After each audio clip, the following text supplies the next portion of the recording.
Wanting to keep my podcast sponsorships and advertisements free, I stayed away from such options. Instead, earlier this year, an alternative appeared.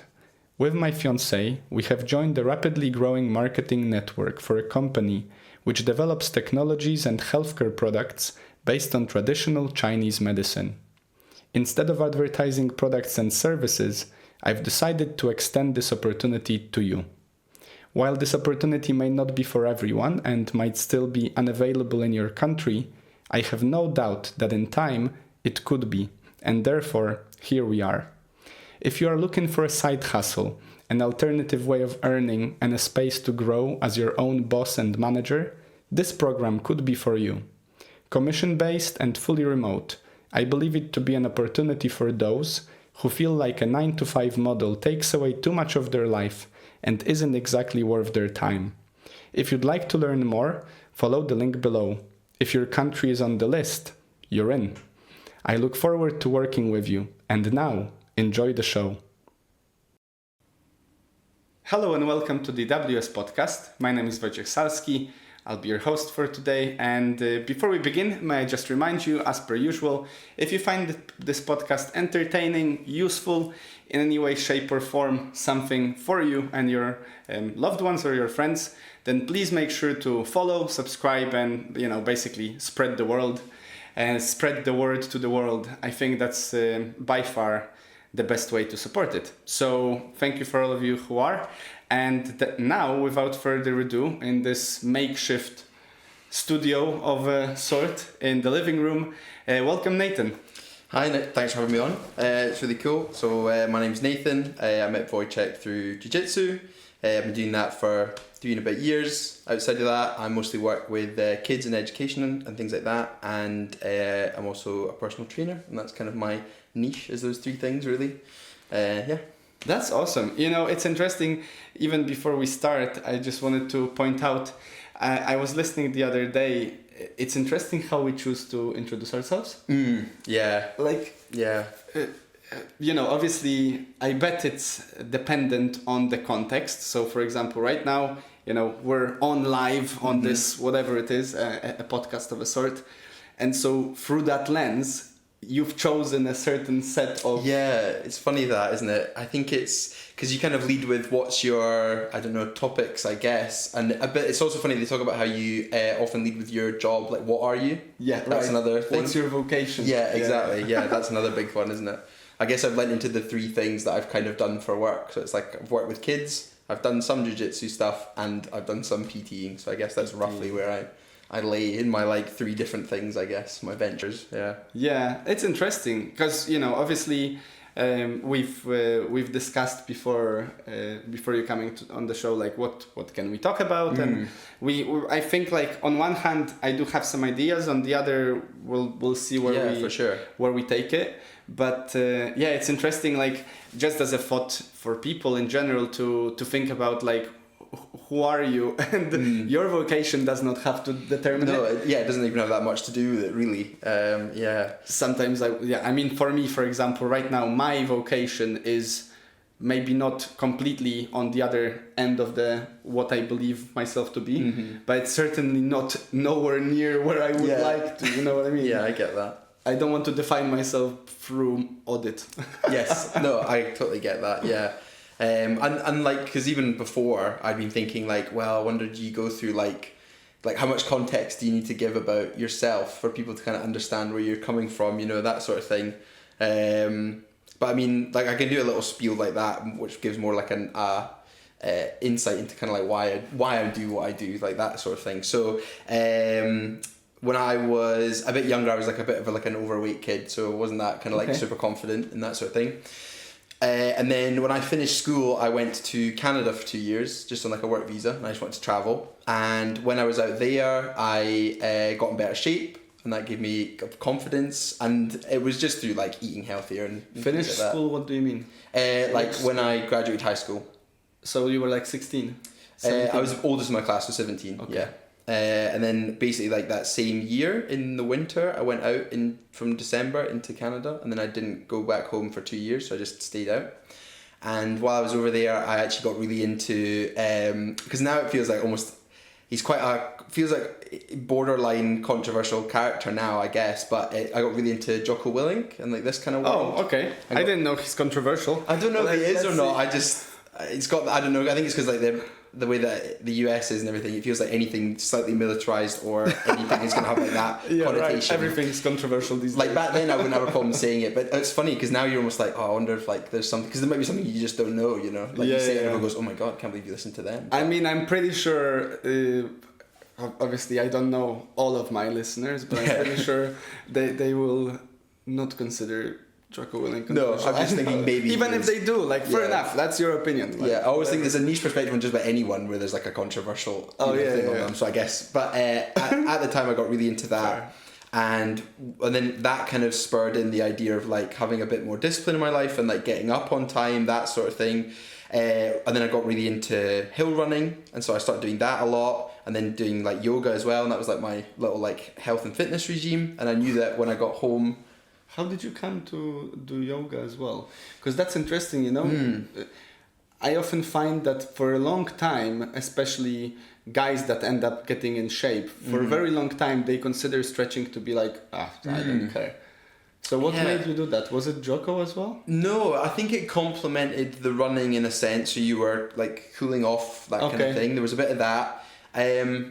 It always interested me. I think we had done it once at school. We had someone like step in and cover a PE lesson, and I enjoyed it and just stuck with me. Okay. So I was like, I'll try that. And then so it was just all YouTube, you know, at home workouts, all the classic stuff, at home workouts, and then like YouTube, yoga, like channels. Which and this one? Sort of stuff. Oh, she's Yoga with Adrienne? Yes, that was a big one. That was big the shout one. out to Yoga with Adrienne. Everyone one. Starts with Yoga with Adrienne. Yeah. So good. So I did that a lot. And got really into that, and then I knew when I got home I was going to get into jiu-jitsu and start lifting weights. That was like the next plan, basically. And that was because of Jocko, pretty much. I see. Pretty much. And the jiu-jitsu thing there was a few reasons for that, because he really preaches on it. So obviously there's like the self-defense thing, there's the whole thing of like you kind of know how to handle yourself, you get more comfortable in uncomfortable situations.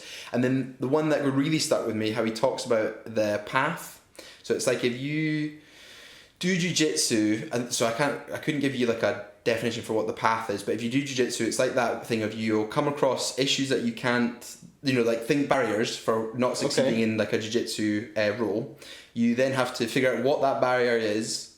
You have to figure out how to overcome it. So learn the move, resolve it, figure out what you're doing wrong, that sort of thing. Okay. And then you see the fruits of your labour because you then overcome that problem, right? So you get a microcosm, because I was talking about this earlier with Remy today, so you get a microcosm of that, and of course then you go to work the next day and you have that pattern built now, because it's like, well, I've found a barrier, I know that I just need to learn how to overcome it. And so suddenly it was like, I got caught in this idea that if you do jiu-jitsu, it's like you see the path in that, suddenly you see the path in all things, and that was the kind of the running theme. So that was like, right, I know I'm going to have to do it when I get back. So, got home into the Scottish borders, big scene change from being in like, you know, the Rockies in Canada. I don't know. Where were you in Canada? Banff, Alberta, in Canada. Okay. So I've been there, that's where I spent most of my time. I did 3 months in Montreal, and I did probably about 3 months again in Ontario. And that was like the 3 areas.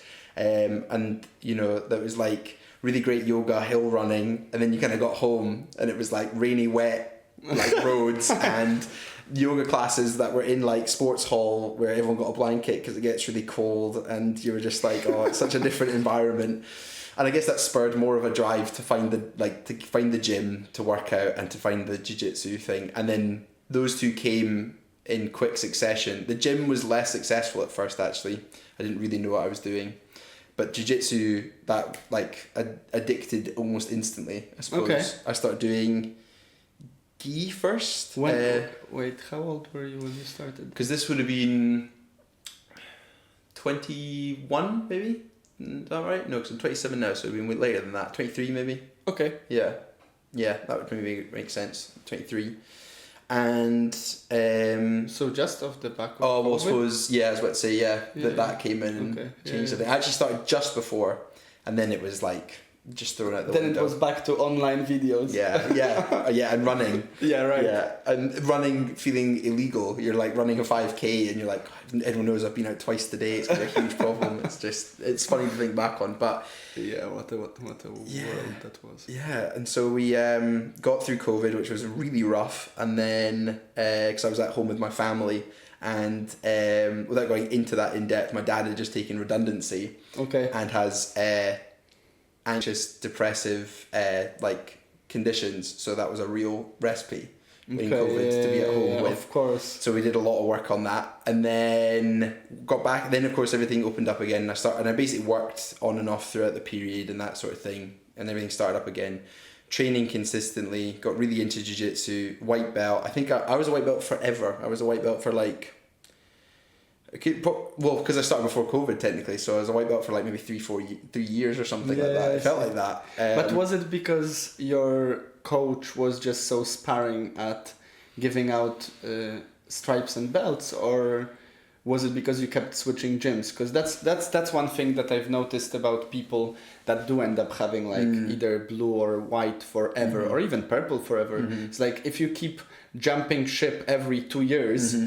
Then you might never get the chance for someone to be like, okay, yeah, here you go. Yeah, I was, funny enough, I think I was consistent but a slow learner, so it took me a while to progress. And funny enough, the first time I met Giles Garcia, who I think it's Garcia, but he runs Ronin Grappling in Glasgow. Oh yeah, in Motherwell. First time I met him, he was a brown belt, I think, and I like kicked him in the head in the gi. So that probably put me back like another 2 months.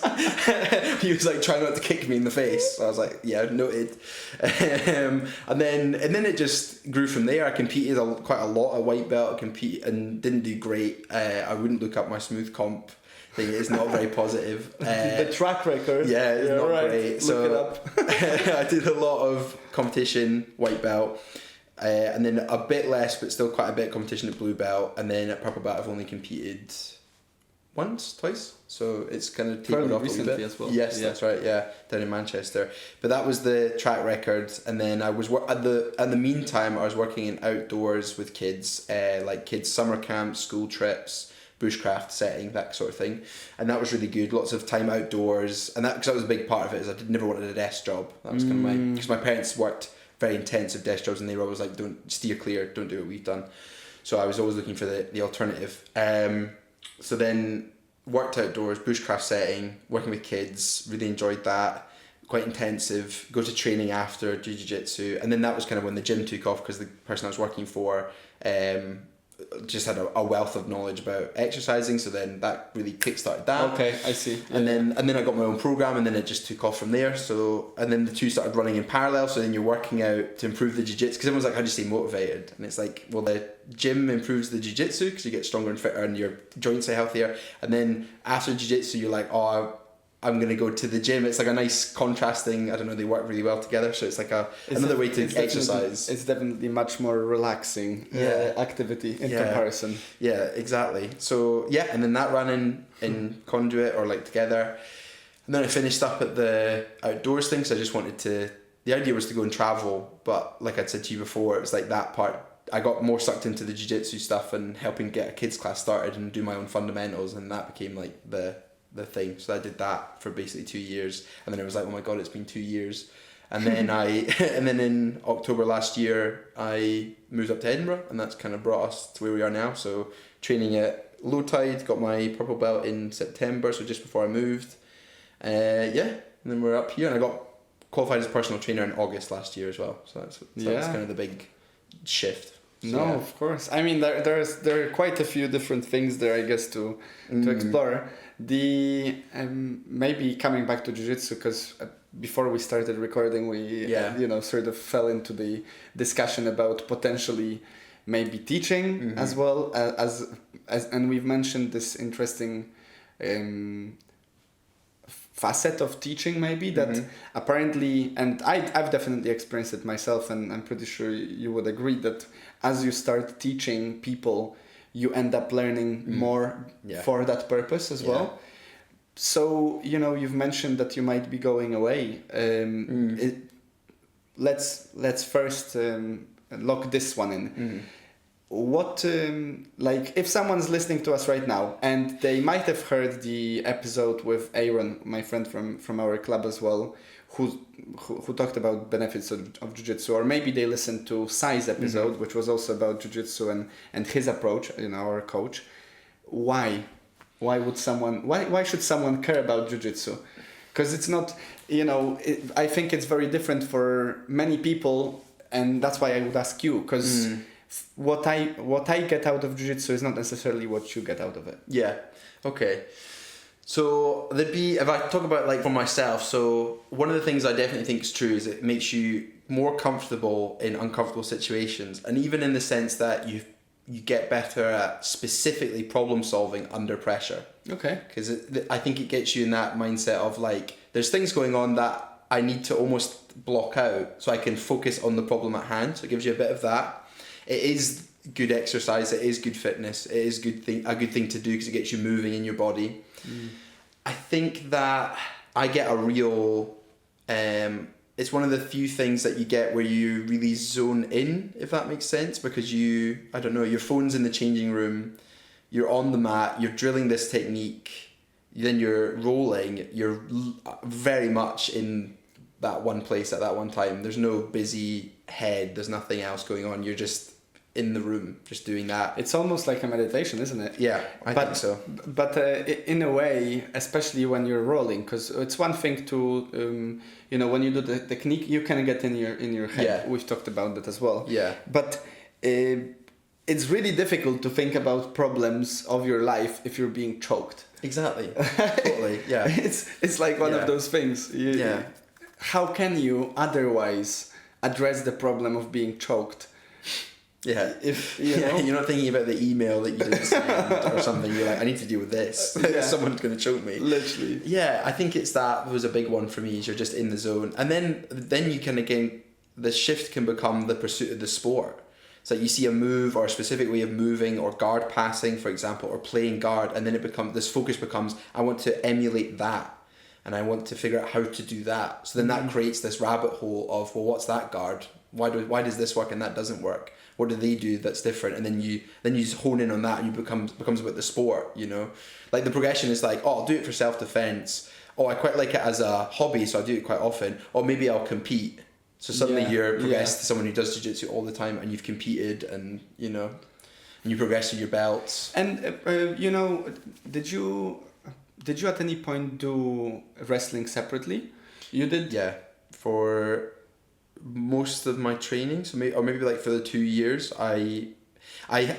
so another thing that I do is if I deliberately see that I'm avoiding something, the whole thing is that then you probably should be doing more of it. Oh, of course. Yeah. So if it's like when you, like we were talking about this with Remy earlier, it's like when you pick your roles, you're like, I'm not going to roll with him today because he'll probably smash me. Yeah, right. Like, that's ego.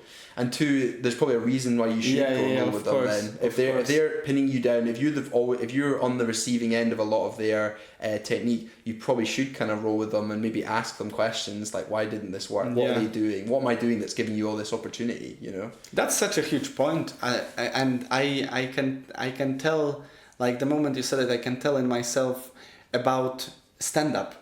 For me, and it stems both from getting injured from being thrown, but also just never really being that passionate about the whole wrestly part of jiu-jitsu, let's say. Yeah. So it's really interesting, and this is such I think in general, oftentimes we hear that it's behind that what you fear the most, that the greatest sort of progression lies, right? Yeah, everything you want's on the other side of fear. Yeah, if you're scared of speaking in public, then that's probably exactly what you should be doing. Exactly.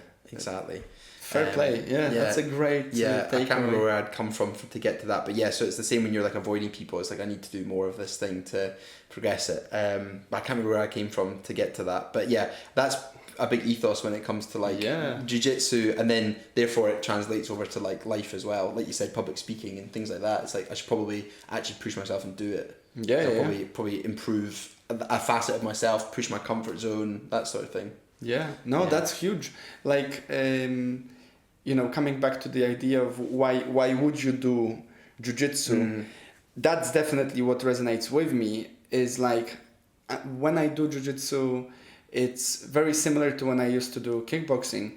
As you said, it's very difficult to think about other things at the time, but also it just makes you much more immune to, and I'm not saying I'm completely immune, I still stress out about life and like emails and everything, but it does put into perspective many of the things that otherwise would be stressing you out. Yeah. Oh, agreed. Yeah, I think it's because, again, it's that time off the topic. Like, it's like a mental health thing, isn't it? They say that ruminating on the problem actually doesn't help. Yeah, right. Unless you have the problem solving kit, it's like it doesn't actually help to just constantly dwell on the problem. So having that hour and a half where you're laughing with people, socializing, chatting, getting a sweat on, raising your heart rate, doing something that's difficult, because that's a big thing, that's really good for you. Yeah. Doing something that's difficult, learning, you do all that in an hour and a half. Suddenly, like, you come back and you're like, okay, now I'm looking at that problem, having had an hour and a half break where I've filled up on all the other good dopamine and everything. Yeah. Now I'm approaching it with like, actually, it's probably going to be okay. I've probably got this.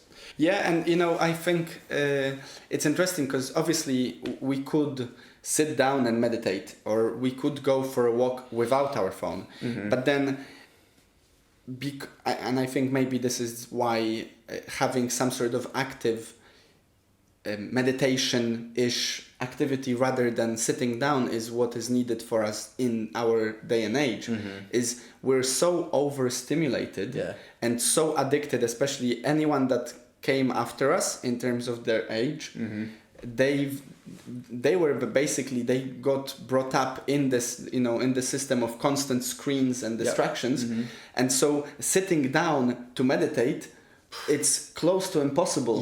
Whereas it's really difficult not to meditate when you're being choked. And that's why maybe we should seek out sports that allow us to do that, and sports in particular that don't allow us to use phones, because I was gonna say, when you said left the phone in the changing room, it's like, oh yeah, that's why at the gym I'm not actually fully disconnected, because my phone is with me. That's exactly the same. I'm in between sets, I'm scrolling, or I'm texting someone, or someone will message you. Exactly. Yeah. And obviously, like, for example, for me, I can have the excuse of like, oh, on my phone I have this great app that I'm tracking my record with, and it is true. But it also sounds like a great excuse to have that device with 100%. Me again. Yeah.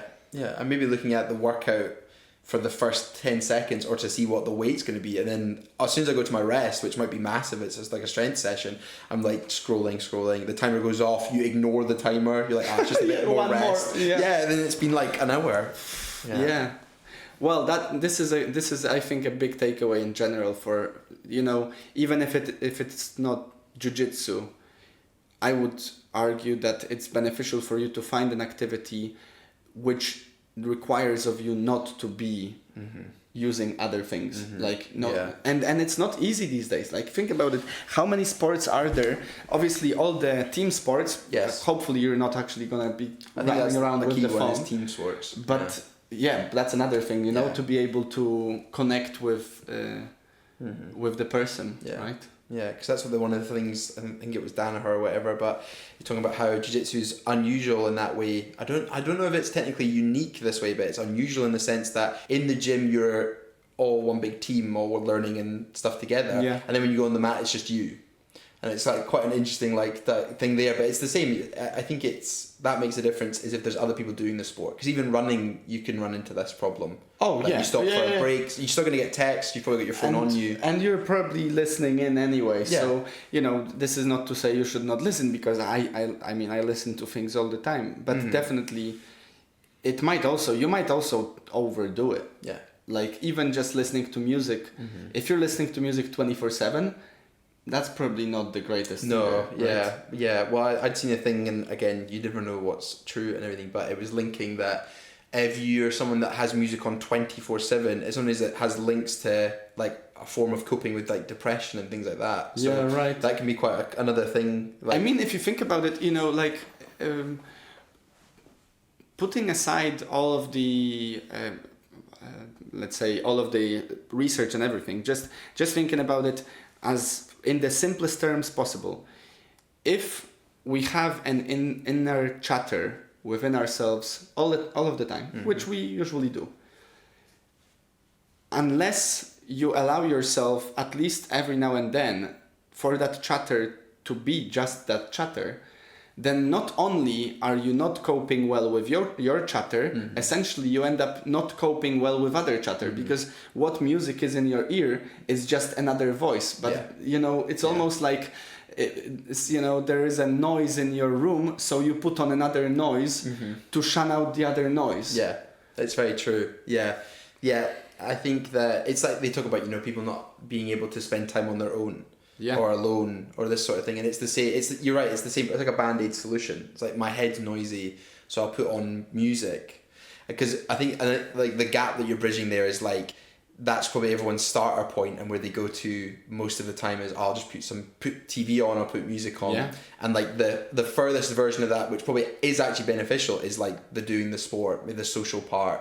Where it's like, oh, I can't have headphones in because I'm focused on this thing at hand, or literally just sitting down. But like, I mean, it goes to such an extent that our parents and stuff.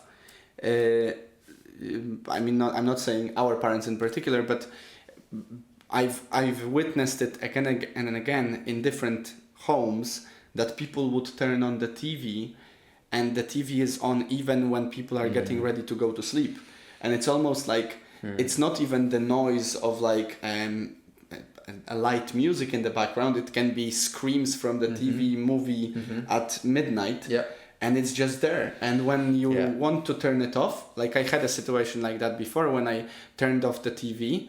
It was during my uni years, and I was living with a bunch of people, in the uni accommodation. I would turn off the TV in the living room. I would leave. And then I come back to the room. There is no one in the room, but the TV is on. Yeah.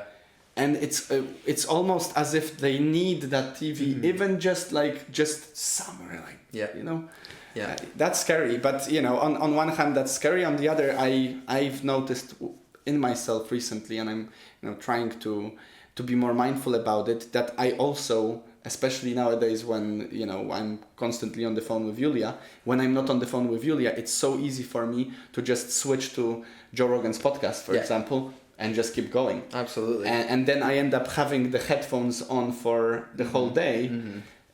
And I don't know, I don't think that's healthy either. Yeah, I think that's true. I mean, they kind of talk about that. It's like Denzel Washington's kind of gone a bit viral or someone, and he's talking about how it's like spend your day, the first 30 minutes of your day in silence. Like, don't immediately put music on. Don't immediately start scrolling with, and listening to everything that's being said on that. And it's funny because I always think that stuff, you've got to look at it from such a perspective. If people are having like a really tough time, or they they've got a difficult job and things like that, to then tell them it's like, but that music's like, you're just like quieting your inner voice, man. It's so hard. Like, it's so unfair. Like, people still need that escape. Yeah. And I think it's tough to like, I don't know, like the fact that it's easy to put something on. Like, sometimes that's just a form of like self-soothing. It's like there's just something. Well, no, of course, but I think what Denzel got right in that regard is your first, I would argue that even not 30 minutes, but an hour of your day, and your last hour of your day, basically last hour of your day determines how well you will sleep, or even a few more hours. But like, the research on sleep is crazy. Yeah. Sleep is like the most abused aspect of our life these days. Yeah. But that's another rabbit hole to jump into. But like, the first hour of your day, you're apparently, in terms of your waves, brain waves and stuff, at the beginning and at the end of the day, the brains shift, the waves shift, and that's when your subconscious is the most ripe for the taking. Right. Okay. So on one hand, this is where you can, for example, ingrain some good thoughts into your head, or like prepare yourself mentally for a good day, or literally visualize success, or you can open it up to whatever TikTok will throw at you, or maybe even a podcast that you like, but not necessarily it's not like all of the podcasts that I listen to, or any of them, are light. You know what I mean? Yeah. Like, so even though I'm just curious and I like those conversations, I think they fulfill my sort of need for new information, fun and stuff, in interest. At the same time, you're basically almost like opening up your body, but just in terms of your mind, for like an easy capture. Yeah. And that can be really, really strong. Yeah, I think that's right. I think That's why news, for example. Like, yeah, oh and my God. exactly. And you really need to. Sometimes it's a really good idea. It's like to almost self-analyze. What does that first half hour look like? Like if you've not maybe thought about it before, and then suddenly the next day you wake up and like, so what's the first thing I seem to always do? And it's like maybe it's doom scroll or shove on this one thing or shove that on. I think a lot of people, it's like second nature. The thing just happens. It goes on. It's a habit. Especially things like I really don't like it, but things like TikTok.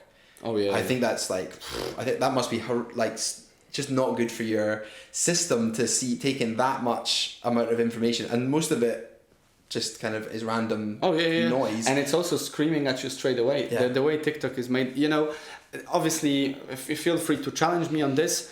I don't have the sources to back this up, but I've heard that in China, TikTok is actually not a thing.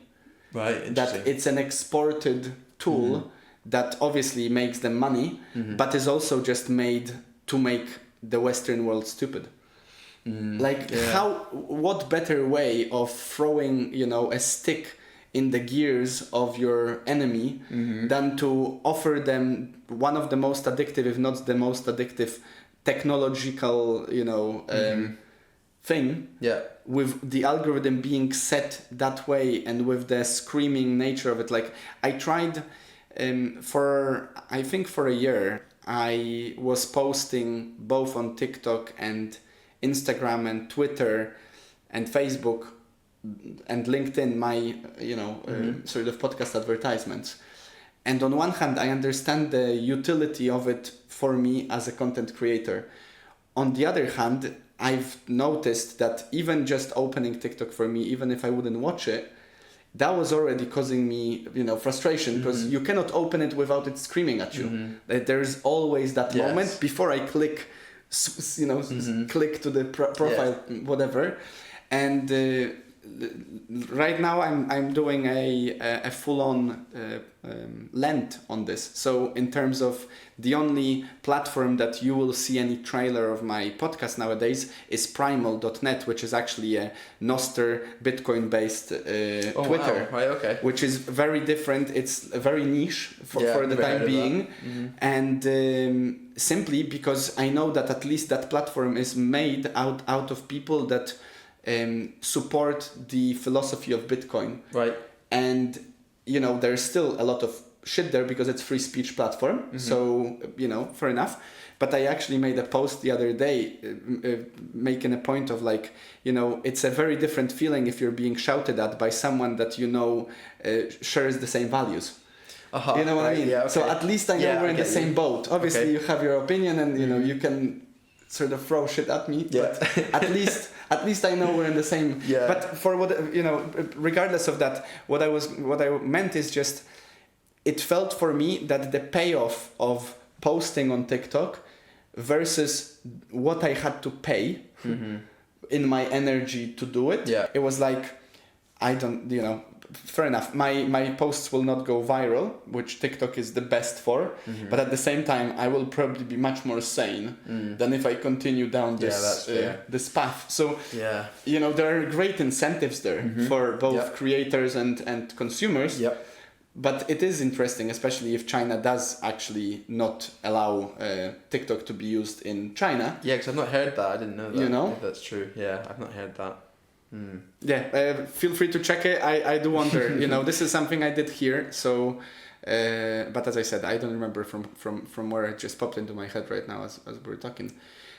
But you made me think about because I think it came up as a clip from one of the Joe Rogan podcasts. But they just talked about how a photographer went around people's homes and had them relaxing or whatever on their phones, and then he took the pictures of them and then edited out the phones. Just to make you hyper aware of what you're doing. And it was quite a good point because Joe Rogan says, imagine if there was a drug that made you just stare at your hand for hours. You'd be like, keep me away from that. Oh yeah. And it's like effectively that is kind of what social media particularly is, isn't it? It's designed so you take in more and more. But I love the idea that when you take away the phone, actually you you're probably just as switched off. Like, what's the major difference here? Can you actually remember what the last thing is that you scrolled on? Probably not, you know? Well, I mean, that's very powerful, right? Because it's one thing to... it's much easier for me to defend what I've done if I remember what I've done. Exactly, yeah. If you don't remember what you've done and you're saying that this is what relaxes me, but you don't know what you've done, then essentially what you're saying is like, oh, for the time, you know, I blacked out and that relaxes me. Yeah. Okay, so you're an alcoholic. Yeah, and it is addictive, you know. Yeah. Like they talk about, like, you know, you look at your screen time and it's like hours a day, you know. You know, I've heard, and yet again, feel free to fact check this, but I've heard that the blue light was, you know, developed and sort of researched by the CIA as part of one of those projects similar to MK Ultra, so like that's experiments on acid and stuff, and they found that the blue light is what you know, has such a great impact on our hormonal system. Like that's why, for example, if you stare at a screen at night, your quality of sleep like deteriorates by tens of percent. They did a test. I think it was on the BBC or something, and there was a postman signed up for it, and the idea was to see how much, if you flipped on its head, how much you could improve stuff. So it's like in the morning his alarm had a blue light. He had one sitting in the corner while he ate breakfast. There was constantly a blue light. Yeah, it's in the morning deliberately to see if it could improve. Wake up. Yeah, exactly. Improve his wake up, make him more functional at work, and it did. So you think, to join your point, imagine doing the exact same thing just before you went to bed. How terrible that must be. Yeah, right. So there, you know, if you think about it, and in general, I guess this applies to all of these tools. Like there is a time and place for them. Maybe not necessarily for TikTok. I feel fairly comfortable disadvertising TikTok on this channel. So like, let's do that. Please, guys, get off TikTok. Best regards to CCP. But like the idea that a tool like a gun you can use to kill a person or you can use to defend yourself. There is a certain quality and utility in a tool. It's just depending on the time and the context and what you're using it for, that it might become to your detriment or not, right? Yeah, absolutely. So fair enough, you know, this amazing piece of equipment allows me to basically explore the world and also explore myself into the world. But at the same time, it does become a hindrance for me after midnight when I'm, you know, of course, in a rabbit hole of figuring out whether TikTok is in China.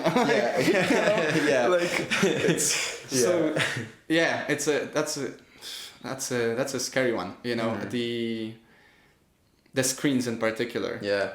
One of the things I found, like, you know, because sometimes it's not about cutting things out, but adjusting the way that you use them, right? Yeah.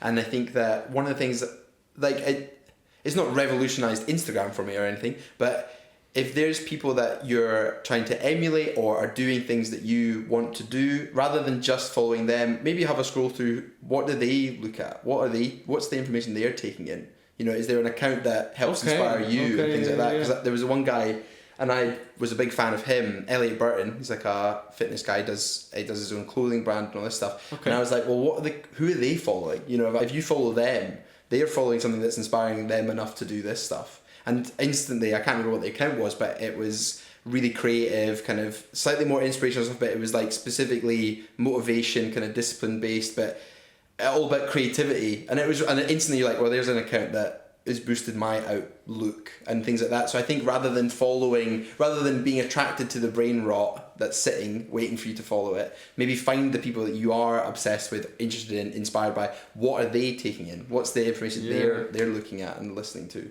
That's I mean, that's an interesting idea. The one thing that jumped into my mind is, though, that apparently a majority of the platforms these days will still every now and then throw in between your feed new content, other content, and apparently not too great of a content. Like, definitely. You know, if you think about it, for example, Instagram, I have no doubt that Instagram is sexualized, like way beyond what a usual life fair. is. Like every fourth post will have something to do with either looking sexy, being sexy, or having sex. Yeah, like that's fair. the I'd agree with that. so I mean, you know, it's definitely a good invitation, especially for someone who's looking for inspiration to look at what other people are looking at. Yeah. But yeah, it's still a slippery slope. Oh, like, for sure. And I think, like, to add to your point about it sending you stuff, I notice that more and more at the moment. If I scroll through Instagram, I'm like, who's this? And then you realize that the follow button's available. Like, it's literally showing you people that you've never Random seen person. before. Yeah, that it's like, oh, we'll send them this because they've liked this 3 times in the past, so they'll probably want to watch this. And yeah, it's always trying to get you find a new thing for you to get hooked on to stay. Yeah, you know, you see it on the For You page. There'll be something you saw one time and you thought nothing of it, and then like 3 months later, the same creator reappears. You're like, oh my god, I've not looked at them in months. So then you go into the account, and then there's a whole rabbit hole waiting for you that's going to take you 20 minutes to scroll through. Yeah. You know I think it makes sense for us to be talking about this because it's such a prevalent issue, right? But it all comes down to the fact that it's for free because it's our time and attention and data, of course, that is being made money off of. Yeah. Like I heard this quote from someone a couple of times by now that like if it's for free, then you're the product. Oh, yeah, okay. That's or the service, you know, Mm-hmm. interchangeably. It's For sure. Like just let that sink in. Like if it's for free, then you're the product. Yeah, you're the thing being farmed almost. That's what you're making them the money a different way by consuming the content. Basically. Yeah, your attention.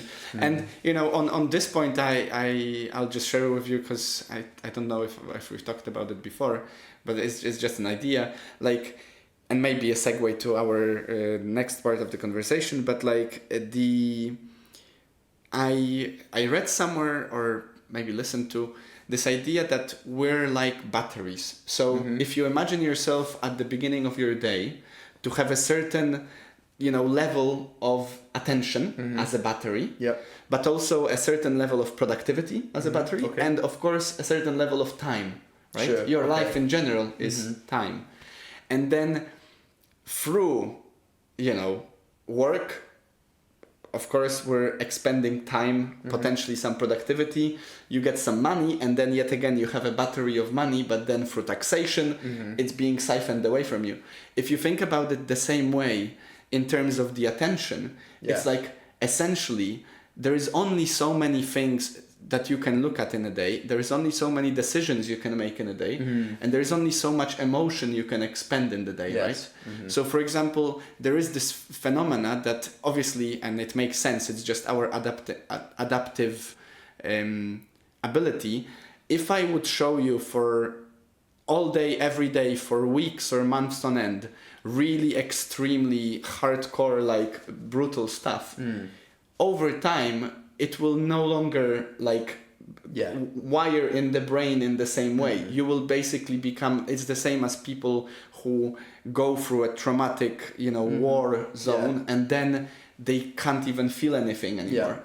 Because at some point this constant beeping, which is obviously an alarm, if an alarm is up all of the time, at some point it's no longer an alarm. It just, you know, it's just there. There is no noise. And if you think about it from this perspective, then this is actually what I talked about with my sister before I've decided to abandon all the social media apart from one, and she did a few weeks earlier, because she was shocked to she stood in a queue at the airport.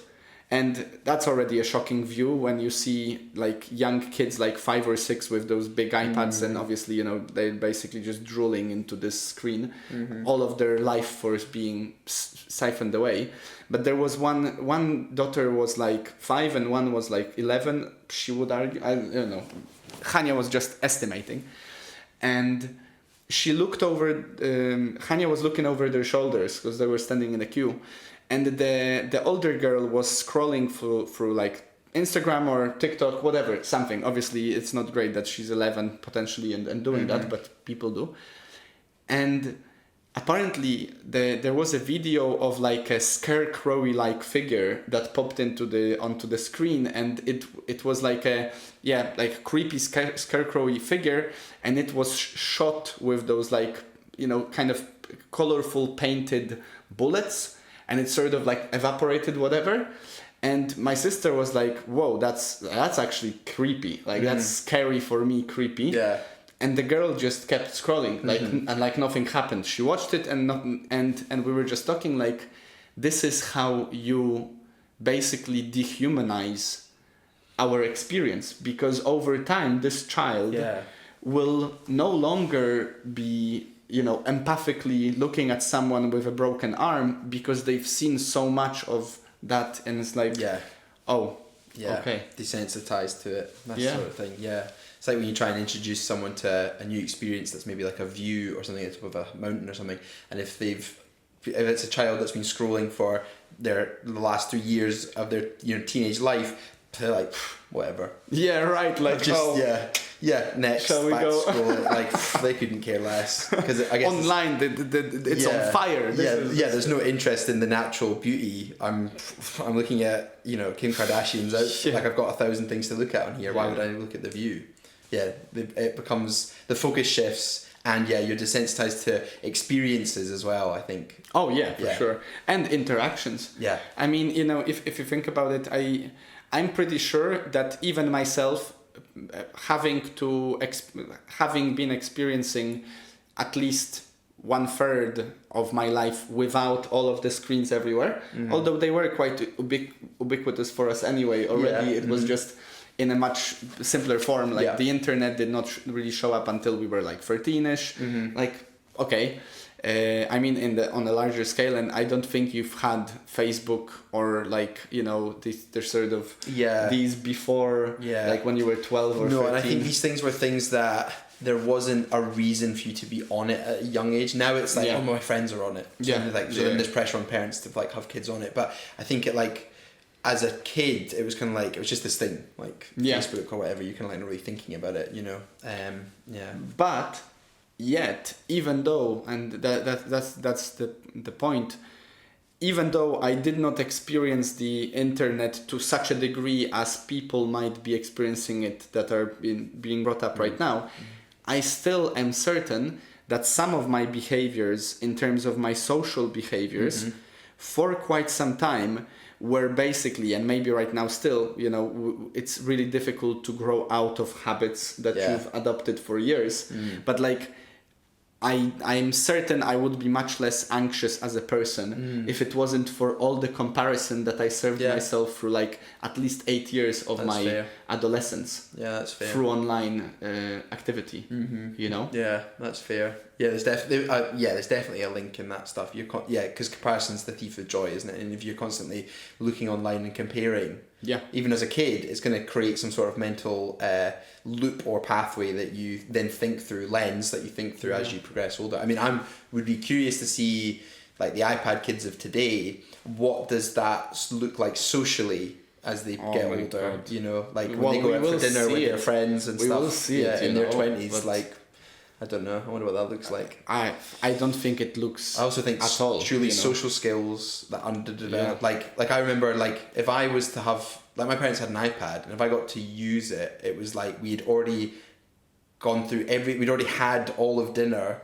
Like if we were out, let's say, like, of course, they're maybe having a drink at the bar after dinner, and I maybe get it for like 30 minutes, and then we're going back to the room to go to bed. Like the rest of the social interaction and the meal and meeting people, going to new spaces, all of that you're doing in the room, taking it in, you know. And I think whereas nowadays it's like, well, we'll just give them the iPad because that's just a bit easier. Exactly. Yeah, I mean, you hit the nail on the head. It's easier, right? Yeah, and like emotional regulation as well. Like, just take that. Yeah. No tears. It's easier if he just has that. Yeah. Cry. Yeah. And it's easier to the point. It's the same as, you know, getting in shape or eating healthier or achieving your goals.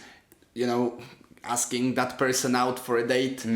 Like, it's easier. Yeah. Right. Yeah. The Of course, you know, this is not to judge because I'm not a parent yet, and when I will be, I will have to, you know, swallow that pill somehow. I think we're in one mind with Julia in terms of how we want to approach the whole screens situation. And I read this book called The Anxious Generation by Jonathan Haidt, I think.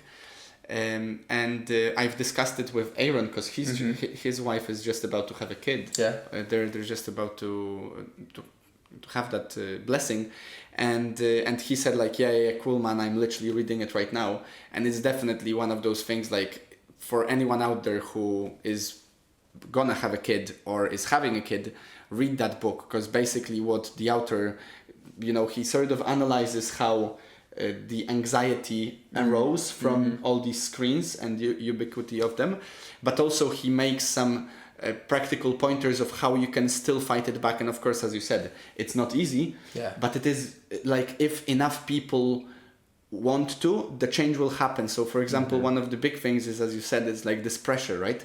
If all of us in the room have a phone, then the one that doesn't, that's a problem. Yeah. But if you have a school that has a rule that there is no phones in school, you know, between, let's say, 8 and 4, and then obviously at 8 o'clock they arrive and at 4 they leave, and then you need the phone because they're not in school, you know, blah, blah, blah. Suddenly there is no longer that pressure. Yes. And there are already schools popping up like There that. are, It's just a matter in the of... UK as well, yeah. It's just obviously, unfortunately, it's a matter of will and also resources, because yet again, whatever is the easiest is what the government will provide, because it's all discount. Unfortunately, you know, that's why if you want your teeth done, you don't, you know, unless you're pushed against the wall, you don't go to the public. Yeah, it's a difficult one. I think that this approach of schools, take like the phones going away, because it's usually like a sealed pouch, right? I went to a stand-up, or like a box. Yeah, well, we went to a stand-up box. show, and it was like this little thin pouch, and we weren't expecting it. And then as soon as you went through the door, they gave you it. Your phone went in it. You kept it on you because you can't get it open unless you have to go back to get it open and all this stuff. And you watched the whole show with no phone. That was quite interesting. So I can see, like, I definitely think it's better socially in school. There's suddenly this, even like the little pressures of like, it's not going to get filmed. Oh yeah, of course. Know, the small embarrassments suddenly don't get blown out of proportion. These things, you know, I think socially it's definitely better. There's suddenly this less of a, I don't know, underlying threat of like embarrassment or gossip and things like that. And what you said as well, where like if everyone in the room's got a phone but one person doesn't, that's a problem. The other one is if you're all in a room and it goes quiet, everyone else is usually just waiting for permission to get their phone out. They're waiting for that one person to do it, so they go, oh, now I can sit on my phone, because that's going to be easier than trying to bring this back, and I can just do that. Yeah. This is oh my god, like even just saying that's so. Like that's a tragedy. Everyone's just waiting. Yeah, that's a tragedy. Get it out. And that literally happens on like even social, you know, even with us being of the age we are, that still happens in the social setting. Totally. 100%. So yeah, I mean on that point, I think whatever sports, whatever activities or whatever spaces, like I've seen a video as well about cafes popping up I think one was in Denmark, and I'm pretty sure one was in London. Cafes popping up that are like phone-free cafe, right? Yeah, you cannot cool. sit when you enter the cafe. You cannot use your phone. If you use your phone, they will kick you out. So you're basically, you know, and I'm pretty sure. And this is a really, really interesting, and maybe let's switch to the second topic after, but like. This is a really interesting idea. Like, in the age that there is more and more online things, I don't remember who said it, but someone made a point that there will be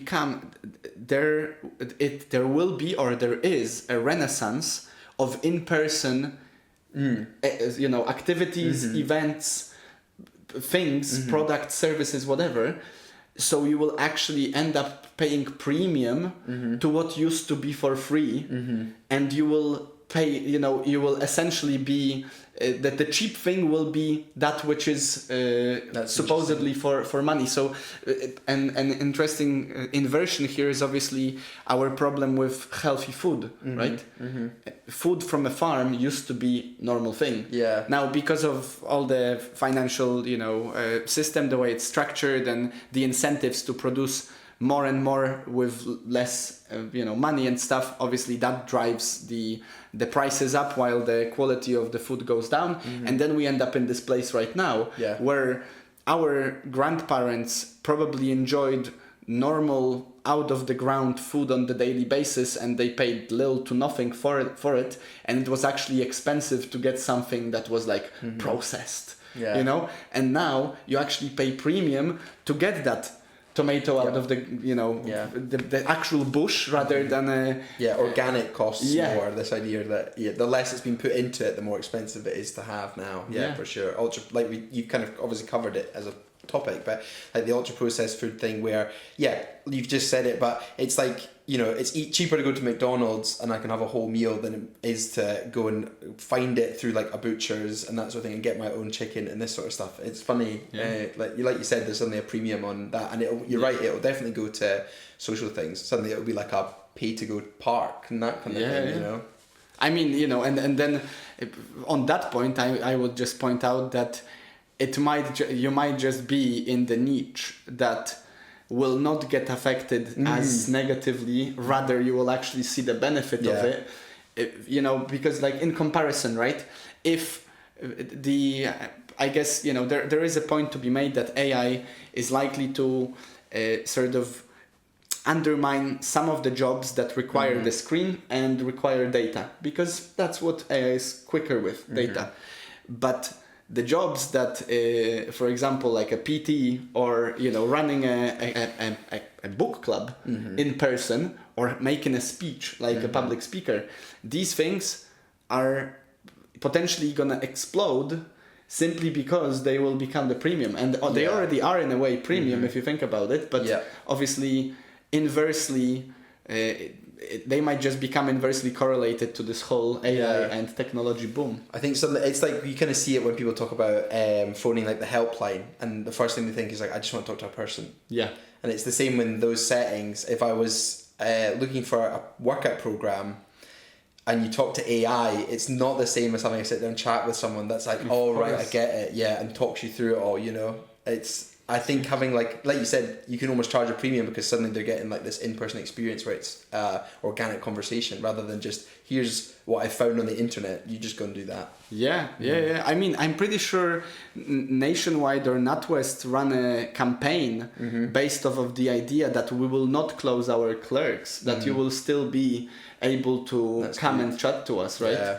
And then I've also heard about like special, I think in Denmark or Netherlands maybe, that special area in the shop, in the supermarket, where the till is called slower till, and it's for old people and people that want to chat with the cashier to be able to chat with the cashier, because obviously and this is this blows my mind on so many levels in terms of this efficiency and speed.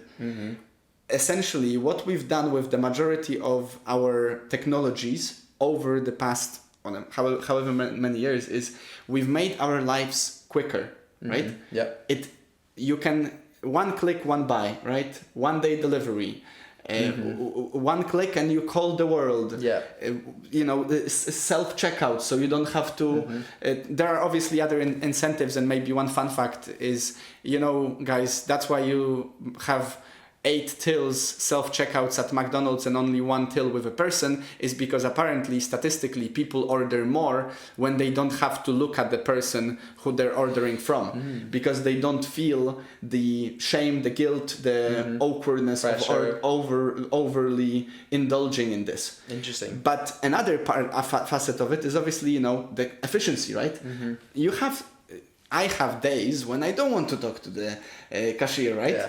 But then on the back end of it, maybe where we're arriving right now with this conversation, is you essentially dehumanize the whole experience. Yeah. You make it much faster, much more efficient, but also much more impersonal and essentially much less humane. Yeah, I've spoken to no one, that kind of thing. I've done the whole shop. I've been in there for maybe like 30 minutes and I've spoken to nobody. Yeah, maybe I've managed to go through the whole day Yeah. and didn't speak to anyone. And then the flip side, that's really bad for you. Oh, to yeah. not socialise with anyone. And like you said, it's like the slow kiosk option. It's like, it's particularly the elderly, because they've not got the same, they're not got all their friends on They Facebook. are not and- diseased in that regard. Yeah, and then of course it is up to a fault where they don't actually have in-person interactions. Yeah. Almost at all. Like it's a big issue in the UK. You know, it's these elderly people that spend their entire day alone because it's like they've got no one. They're not on the internet.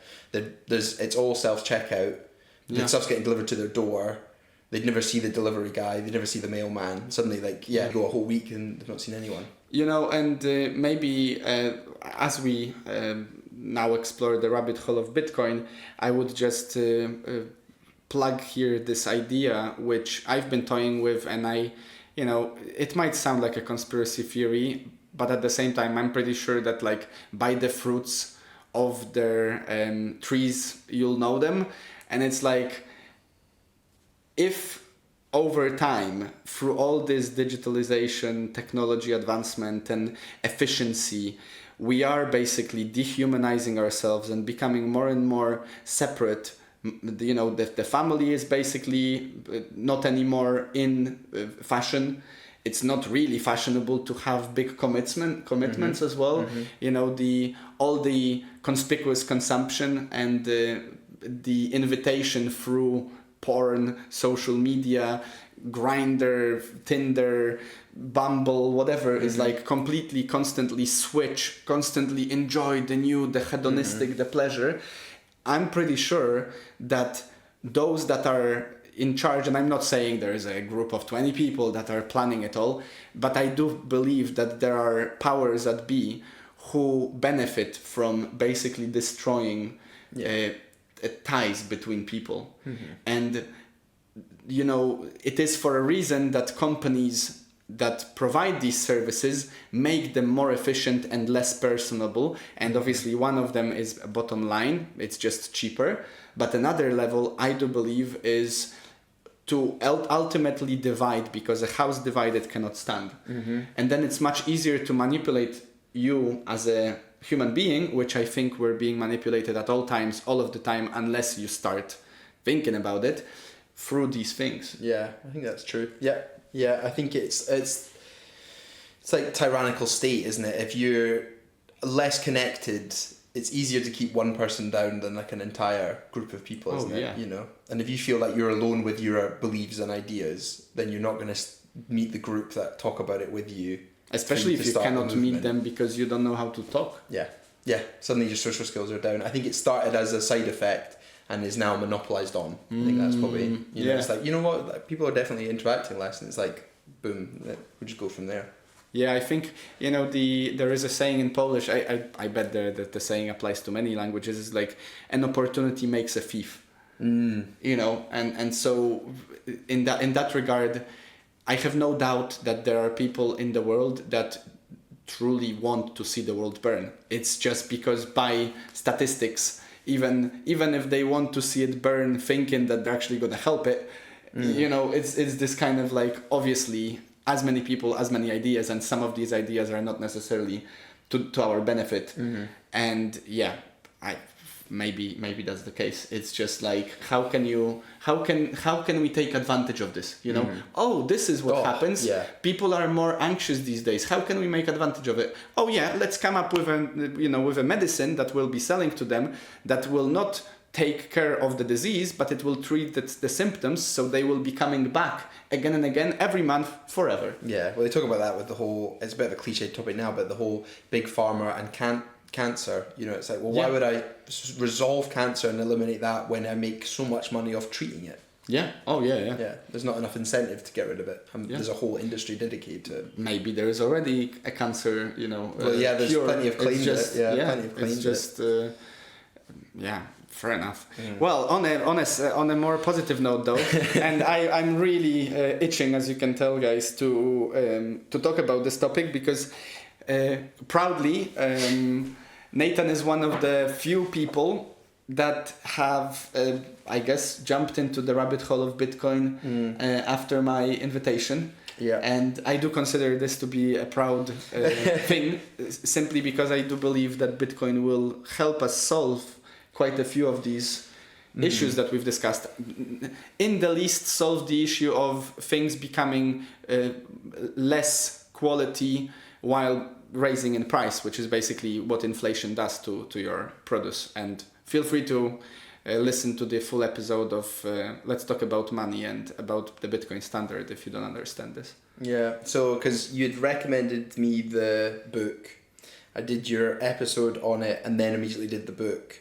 And I quite enjoyed the book anyway. I thought it was quite interesting. I really liked how it went through basically the history of money. That was great. It's interesting. I really liked that. Yeah, really cool. And because I quite like historical war and stuff like that, and it did a really cool job of referencing what effects it had on things like that through time as well. And it gave you that perspective on where we are now, because I think you've covered it and I'll probably butcher it, but it's like the idea that you're now in fiat money, where it's very much the government decides what that's worth and what it is.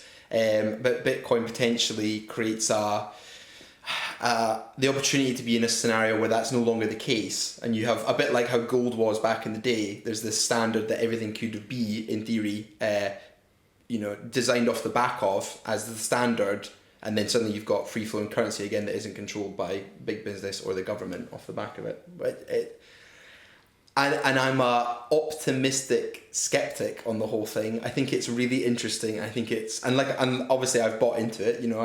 I've done a bit of looking into it, and I think it's all for real. I think the time scale is what is the bit that I think it'll last, but it's the time scale and when does it become something that's a household name, if you know what I mean. The everyday thing, I see, ubiquitous in a way. Yeah, I think that's still far. Yeah, that's where my head goes to. Is it sounds great. And what does that mean, far? I think they even said in the book it's like the next 90 years or something. Oh, okay. It's like you're looking at it becoming something then, in that sense that and I remember overhearing you talk about it was like if your kids want the Bitcoin that so you invest now. The idea is like someone in the future benefits off you doing the work now, which I totally and I think that for maybe for our generation, at least for now, and people at the moment, that's where it is investing, knowing that you're probably not going to reap the benefits, but someone that you've left it to definitely will, that sort of thing. Yeah. That's interesting. I don't know the time scale in general. I will not argue that because I don't have enough information. According to Michael Saylor, for example, it will become ubiquitous by the time it stops being mined, which is like 2034. Right. Okay. Roughly 2034, 2035. How does that look like? We don't know. Obviously there will be benefits to all those mining rigs and people that will be still mining Bitcoin, in a sense that they will then become the sort of the checkers of the transaction. So there is an incentive for them to run, which is a great exit strategy, because a skeptic could say, okay, so now the limit is up, and you cannot mine more of it, so what's the incentive of keeping it running? Absolutely. The incentive will be to sort of to act as a decentralized community of checkers to check one another. Maybe before I explore this topic myself, I just wanted to ask you, obviously I would argue that you did the best that I can expect of a person who doesn't know about the topic to do. This is my ideal scenario, that whoever is listening to it right now, or whoever listened to any of the podcasts that I've done before, is do your own work. Actually read the book learn it from the horse's mouth. Don't scroll through TikTok. Don't don't necessarily even listen to my episode, because quite frankly, I am also very ignorant in this topic. It's just, I know that many people will not pick up the book. Yeah. I know, for example, my mom, who I've made to pick up the book finally, she's just going through it so slow that I ended up pushing her to buy some Bitcoin anyway. And then, as she reads it maybe for the next year, at least she will not miss out on that year of gains that this buying allowed her to do. But I'm afraid that for the majority of people, reading the book is not what they will first jump into. So my question to you to begin with is like, what convinced you? Like which, or maybe from what perspective did you approach it that it made sense for you to basically put your energy into it? I think it was put money. Trying to find the most accessible rather than the quickest, because obviously you're still dedicating time to it. So find the most accessible way to understand as much as I could about it, in one place. So the book made sense, and I think it was the natural progression. So I think we talked about it in person, and then and I think that might have even been around the same period that, like, you told me that you had the podcast. So then it went into what episode is there, and I think I listened to the ultra processed foods, and then I think the next one you released or around the same period was the Bitcoin one. And then I think we discussed it in person, and it was just like that kind of organic, like, well, now I'm interested and I want to know more. Yeah. And it was just that. And then I was like, right, I'm not going to randomly put money into something like I should. And you even said it on the episode, it was like, do the research. And it's the same with any of that stuff. It's the same with if you just invest in general. There's pretty much no point in just finding something and putting money into it. Like, you need to at least understand, like, before I even invested in ISA? Yeah, I did research before I put any money anywhere, because it's like, there's no point going blindly into it, because then I don't understand what's happening. Yeah. And it just made sense at the time. Like, I'll look into it. I think it's because Bitcoin became one of these topics that, and I think to its detriment a little bit, is almost a not conspiracy nut world. Yeah, but right. It gets that thing of like, you bring it up at the party. Yeah. If someone was to bring up Bitcoin, you're like, oh, here we go. And it's like a pyramid scheme chat. But I would risk to say that it's because of how the media has portrayed it 100%. For a reason. Yeah, I totally agree. I think it's been deliberately put into this bracket. Yeah. 100%. Yeah, I totally agree with that. But it is true, for sure. For many people, I act out a cult vibe when I and there is this kind of cultish feeling to it, I guess. And I guess what was really good about the book is it broke that a bit, where suddenly it's like, well, actually, let's look at the facts here, and you're like, it's the story of the money, right? And also just like understanding it as a concept more, and what it is as a standalone currency and this sort of thing, decentralized, and you're kind of like, right, there's logic behind this, it's stood its ground so far, suddenly you're like, okay, it's not just some crackpot thing that people talk about, that like, those three guys in the corner are like, Bitcoin man, it's not that, and I think it's coming away from that more and more so now. I think more people respect it as its own thing now. Yeah, for sure. Yeah. Okay, so you said about the sort of how did you approach it, and I was just gonna make a comment about the idea of finding out about something before you invest in it. I had that discussion with someone recently as well. I would argue that you should apply that kind of rule of thumb to everything. Because, for example, and maybe this is a topic we can cover, maybe not, it's up to you. But like, for example, I believe that if you go to a therapist or if you go to a financial advisor and you have no clue whatsoever about anything that advice could entail, you're actually setting yourself up for being basically used up. Yeah, manipulated, and potentially just you become a cash cow for that person. I'm not saying that this is the case for all the therapists. I'm not saying that it's the case for any therapist. I don't know, I've never been to a therapist, but it seems to me that with those kind of jobs, when the job is essentially like a kind of like a doctor, unfortunately, but hopefully a good doctor will try to treat you rather not to keep treating you. Yeah. You know what I mean? Yeah.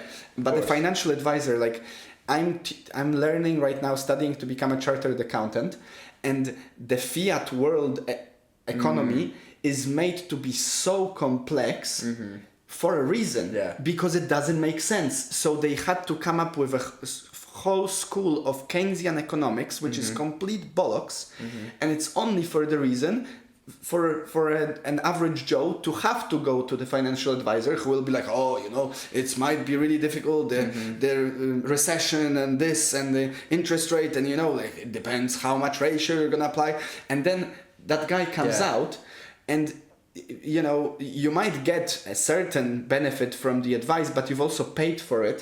And because you have no clue whatsoever from the get-go what a good advice would be, you're basically just open out there for the picking. And I guess that's why, and one of the things the book helped with, and having the information, is like, let's say you open like Coinbase or whatever, and there's all these other digital currencies, and then you're like, well, what's the differences here and this sort of thing, and understanding like the difference between something like Bitcoin and other forms of shitcoins. Yeah, exactly. And you hear about it already, and I think the US and us, and I think China already has it, but their own digital currency. Yeah. And you're like, that is the fiat approach to it. That's just all that is, and I can guarantee that will be way more accessible than Bitcoin. Oh yeah, of course. As soon as because it's also completely controllable. Yeah. Right. Yeah. And I guess you would. I don't think it would, but I guess you would wonder, does that put Bitcoin into the same category that gold kind of sits in now, where it's something people invest in and it doesn't change its value very much, but it's not like we're trading in gold anymore. Does it get dwarfed by those things at some point potentially? Because again, it's like the state pushing its version of the currency. So why would it allow Bitcoin to have a say in anything? Well, that's interesting. I guess I agree. Like, especially if through this transition, which we're just on, like, we're not even on we're at the very, very beginning of a beginning. It's like, it blows my mind to realize that even though what Bitcoin right now is valued at, which supposedly is a lot for many people, we're less than 1% of population of the earth has some Bitcoin. Like, think how privileged we are to be in this position, and how far down the line we are to even meet the market cap of gold. It would take us another like 10 times where we are right now, even if we were to just treat Bitcoin as gold, digital gold. To what you just said, I guess the argument there is made that yes, exactly, the danger of the future, let's say, if Bitcoin adoption would not be, would not encompass also using it as a means of payment, is that you will still be at risk of being scammed or taken advantage of by these governments. But what Bitcoin does promise regardless, and I'm certain of this one, I'm not certain whether we will manage, although I'm quite hopeful, I do think it will happen, but I'm not certain whether we will manage to make Bitcoin into the means of exchange on such a scale, like for example in Salvador or Costa Rica, where you can literally pay in Bitcoin for anything, although there are more and more organizations, businesses and stuff accepting Bitcoin as payment, and that's amazing, that's wonderful. But even if it doesn't, the promise that Bitcoin does hold at this point is whatever happens, the state or anyone who wills you bad cannot easily, basically 99% of the time, they cannot expropriate you from Bitcoin. And this is where the state's stick stops being so big, which is how the state has ruled over its little batteries that is being sucking out the energy from for millennia, right? So this is the promise which, like, I'm certain that Bitcoin allows us independence, both in financial terms, but also independence in a sense of, like, if I don't have to rely on the state, and I can live without being taxed or expropriated, because for example with gold, it happened again and again, as you've read in the book. Every now and then someone might just make gold illegal. But if they make Bitcoin illegal, the difference is gold made illegal, if you have it in your pocket and they catch you, they take it away.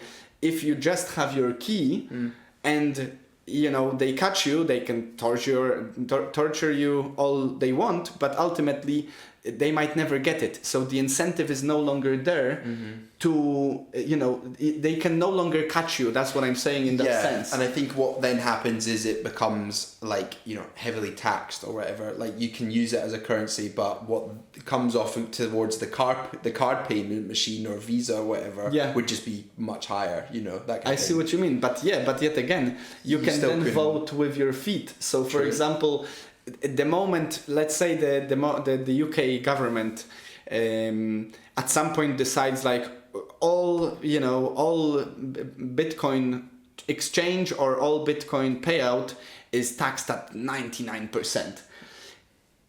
You will see immediately a bunch of Bitcoiners simply moving to a different country where they can live peacefully without that. And this is already happening in terms of like Costa Rica or El Salvador basically being places of like a safe haven for all these people that were not accepted or did not want to accept the way that United States or other countries were run, and they moved to a country which allows that. Of course, there are other risks, and like fair enough, this is not to say that Costa Rica and El Salvador and your life will be peaceful forever. That's never the case. But the power that you hold from not being physically tied to any place makes the voting. And then, obviously it's not a sustainable system for the government if there's no one to be sustaining it. Like if all the market value would leave and you would just end up with all these government bureaucrats doing nothing at all, just signing papers. Yeah, it's very true. They will have to buy Bitcoin. Yeah, and I guess that's the argument where it suddenly puts a bit more power back into the people, doesn't it? If like, let's say, like you just described there, Bitcoin, it does make the leap and everyone moves over to it, and let's say like government fiat money just, it just never gets enough traction. Suddenly, like, I don't know, it gives the person through a form of currency, I guess, you purchase a way to have a bit more influence in the world, I think, because suddenly the government's having to react rather than be proactive on what things cost and what people are spending their money on, because suddenly you're spending this currency that isn't theirs to control anymore. Maybe for the first time we actually do have some influence. Exactly, that's what I'm thinking. I mean, suddenly, they've not decided what it's worth and it's not their currency anymore. Yeah. Yeah.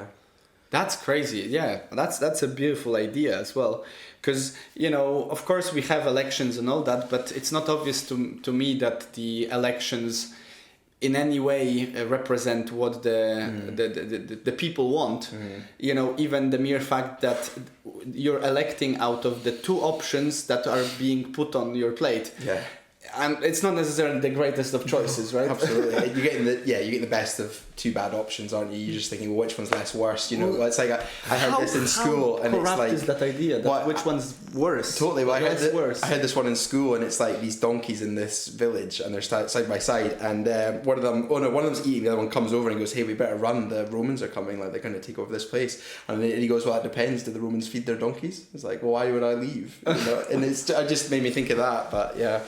Yeah, like literally, and this is the case I would argue in all of the countries that follow, yes, fair enough, there is a case to be made that democracy is better than lack thereof. Yeah. But it's definitely not a perfect democracy if I'm choosing out of two totally awful choices and I'm literally counting, like right now, recently there was elections in Poland for the president, and the alternative is there, but the alternative will never win, or at least for the time being. Hopefully at some point it will. But since I cannot even vote for the alternative in the second round, I'm literally counting down which one has less minuses on my scoreboard, and I'm choosing that one. Yeah. Like, so you're screwed, you're just not totally screwed. You're just about totally screwed. Yeah, yeah. I mean, like, and you see it in the UK, I mean, the Conservatives, and then we switch over to Labour. It pretty much is a two-party race every time. Yeah, and like you said, it's not a perfect democracy. And I mean, from my perspective anyway, could be misinformed, but I kind of vote for the person and maybe the person that represents my area, and then that is my contribution to the democracy over. Yeah. I don't get a say in any other And aspect. then they choose who sits where, and everyone just changes, seats every now it's and the then. same people circling around the whole time. And this is the tragic part of it all. I think that ultimately I saw a breakdown of those two parties in Poland and what they represent, and a guy made an analysis of how they acted over the last 20 years, and it just seems that it's basically the same party. Yeah. Because at any time and at a different time they made the same blunder. It's just depending on the time and the day and the perception of the public. They point themselves like, I'm on the right, I'm on the left. Like, well, you 10 years ago you were on the left with that topic, now you're on the right, and that topic they are on the left right now. So you're actually, my uncle summed it up saying that it's actually one party. They just pretend that it's two, so you would have a feeling of choice, which of course I don't know if that's the case, but it does sound awful. Or sometimes I think it becomes such a lockerheads thing that it becomes, well, look at the mistakes they made. Like when those guys are running it, look how we've sorted it. Then the next election, they're like, look at all the mistakes those guys are making, like we'll sort it. And then it becomes about proving a point and doing everything differently from them and undoing what they've done. Yeah, and it just swings it back and forth rather than it being like, let's just take a minute and actually try and like solve the problem. Yeah. I mean, literally the one of the alternatives in Poland called out the ruling party on the fact that in the last election they made a project that they wanted to improve our medical system in, and this election he offered that this project which they made 4 years ago, it could be a great idea to do, so he's gonna run with it if they want to do it, and they discredited him for it. They said that it's not a good project. Yeah. So like it's so absurd that, and I'm let's again come back to the foundation. It makes sense that it's all absurd if it's based on absurd idea. Yeah. Which is a complete lie that you go to work, and by the end of the day of your work, the money that you've agreed to be paid on that day is already worth less than it was when you agreed to work on it. And then as you get paid, they actually take out a part of it from you anyway. So they not only tax you on inflation, but then they also tax you when you actually get paid. And then you get this little middle, and you hate yourself for the job you're doing because you don't want to be at a job. You want to live your life. It's I heard a great thing, and I'll butcher it, but she was talking about, and you can probably find it because it was the woman that plays the lead role in Parks and Recreations talking about this on a podcast, and she talked about kind of Parks and Recreations. Okay. And it was her on a podcast being interviewed, and she kind of talked about generations and then their relationship with money. And she said how like the baby boomers saw this amazing, improvement in their economy. They kind of got a big influx of cash. They created this map of how they did it, and then the millennials came along. They're like, you guys do that, and they're like, so they did it. They didn't hit the same economic boom. They didn't really see the same fruits as the baby boomers saw, and they were a bit confused by that. So the next generation came along and had this roadmap that were like, well, this roadmap doesn't really work that well, and we didn't really get much money out of it, but here you go, like here's this broken thing. And then they did it, and they were like even more disappointed, and to the point where they hardly really see their cash, and they go, I've never really seen any money. I don't have money. And then it says, but the net and the current generation is, what even is money? Like, what even is it? Like, because you're saying you could pay that person, and as soon as you were to detract all of their bills, you might as well just pay their bills directly. These days, because you're not keeping the money. It's so expensive, and you don't see it. This idea that especially if someone's working like a minimum wage job, for example, it's like you could effectively just send the money straight into their bills because there's not much point paying them. It's that warped at the moment, and I just thought it was such a great description, and I think it's why, like, for example, like my parents, I guess they would technically be millennials, they're like, don't do what we've done, like they've tried the roadmap, didn't get the same economic boom as the baby boomer, and now are I don't know, reaping the rewards that haven't been nearly as good as they thought it was going to be. I literally recently finished a book called The Fourth Turning. I've not done the episode on it just yet because I'm in the middle of fiction books season, but the guy actually talks about turnings, which is like a cycle of 4 generations, and we're actually on the 4th turning of the generation that started by the boomers. Oh, right. Okay. So that's why we're in the crisis area, apparently. I see. Because it's like every life. Basically, he first explains how cycles in nature work, then how cycles in life work. So obviously you have childhood, early sort of adulthood / adolescence, reaping the benefits, which is autumn, which is you're established, you have family, and then winter, you die, right? And so the spring was boomers, the summer was millennials, the autumn were Gen Z, I think that would be. whatever, and Gen X, and we are, or the other way around. And our generation is literally the winter, which is usually where it resets. So for example, last reset was in the 40s after the Second World War. The world changed, right? Massively. That was the reset. And now that's why basically what the guy is talking about, and I think he wrote this book like in the 90s, so he's sort of anticipating what's going to happen. But in many ways, he's basically describing that it is the time, and he talks from the perspective of United States, but obviously United States has been the major turner of the last century, which is why we're where we are right now in the sense of like geopolitical and stuff. And the next turning is now. So we are actually living through the crisis era. It doesn't mean obviously that like there's going to be a world war and history doesn't repeat, it rhymes apparently, according to Mark Twain, and so there might be some similarities, and obviously there is some upheaval and stuff, but I would argue that maybe what they expected, not expected, but what they prophesized is actually this shift in our monetary system. And of course, AI is here, robotics and everything, those are other shocking changes, but it does, on one hand it paints it optimistically, on the other hand not so much. But we're definitely at the stage which is like the crisis, and then out of that the next generation will start the new and I wonder if that century would change the perspective on money, because I think we're kind of brought up that like, right, you have your savings and that you kind of keep that and you keep building that as you get older, so you've got money put aside for when you die to hand over and for when you retire and this sort of thing. And I think even now there's almost more of a shift of use the money while you have it, and it's a means to an end for your life currently right now, and it's not so much about saving it, because again I don't know how much people are really able to save, so it's like, does it become theoretically a great idea, and then are they maybe more likely to invest it? I mean, but for a good reason. Think about it, it's this time preference, right? Like if you live in Venezuela during a crisis where your money, as you get it paid, loses half of its value within 10 minutes, of course the first thing you're gonna do is you're gonna take that money and buy a bunch of potatoes. Of course potatoes are not that great, but at least they're not halving every 10 minutes in value.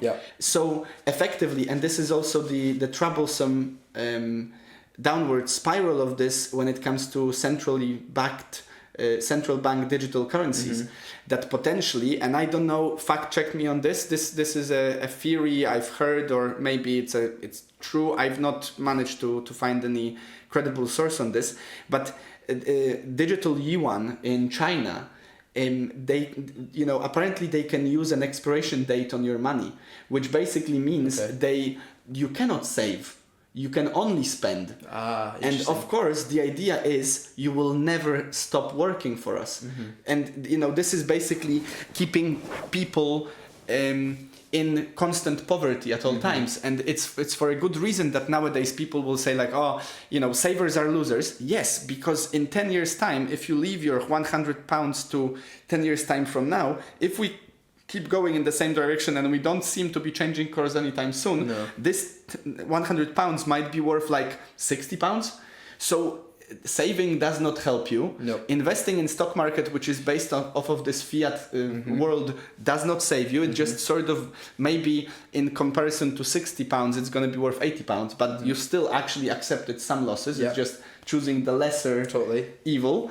And then through that, you're essentially incentivized not to think about the future. And maybe this is why we also have such a outburst of hedonistic pleasure / consumption absolutely as a way of coping with the world, right? Yeah, because the future's going to burn. That's the perspective, isn't it? So why would I save if there's no world to save for? That's what that's perspective. But I was just because you made like a good bridge there. So it's like, if I'm going to save my money and I saved £100 and let's say, like you said, in 10 years it's worth 60 quid, so that's not worth it. So then people go, well, I'll invest it, and then they invest it in gold, right? And then it's like, okay, so it kept its worth. And it's like, but then there's a perfect argument for, well, then why not just try and invest it in something like Bitcoin? Yeah, where of course. in the future it will be worth of having done. Yeah, so it's a perfect little thing there. Yeah, if you were if you're thinking, well, I'm not going to save it because I should invest it because at least then it'll keep its currency. It's like, well, why not? Maybe put some in gold and maybe put some in Bitcoin. Because like we've discussed it's likely to become that of the digital currency world, isn't it? For sure. I think it already did, and it's inversely correlated to inflation. So as inflation arises, Bitcoin value in the inflation currency actually skyrockets. That's why these returns are so great. It's not only because Bitcoin becomes more valuable, it's because everything else becomes essentially less valuable in comparison. Yeah, okay. And so it's like an aggravated effect of it. But oh man, like this whole like, okay, so let's jump into that rabbit hole, shall we? And then we'll call it quits as well. What do you think about the world ending story? You know, so I'll set the scene. Okay. What over the past, apparently the Club of Rome announced it in the I think 70s or 80s that the population will spike to 9 billion, and then we're gonna drastically destroy ourselves, and the 2000s are like the beginning of the end. There was also the idea of 2012 being the the Mayan sort of cycle ending. The world is gonna end, and of course there is a huge topic of like climate change and how it's changing and whether or not it's changing. That's definitely a controversial topic. Maybe this video will be banned on YouTube because of this. Because apparently some people don't want to talk about controversial topics. But yeah, what do you we've not talked about this before. Well, they talk about, so on like the population thing, for example, I'd kind of had conversations about this, and they talk about how it's already on the decline.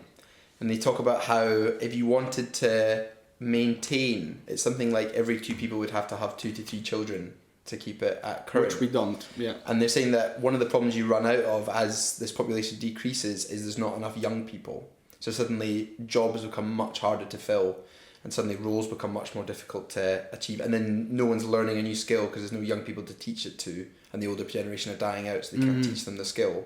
And just little things like that. So just on the population, then that came up. But at the end of the world, I don't particularly think that it would go to... It depends what you define as the end of the world, doesn't it? It's end of the world, everybody on Earth dies and it's all gone and it's just a black hole. Or is the end of the world that our current civilization and what we exist in changes potentially? I mean, you've already seen that, like...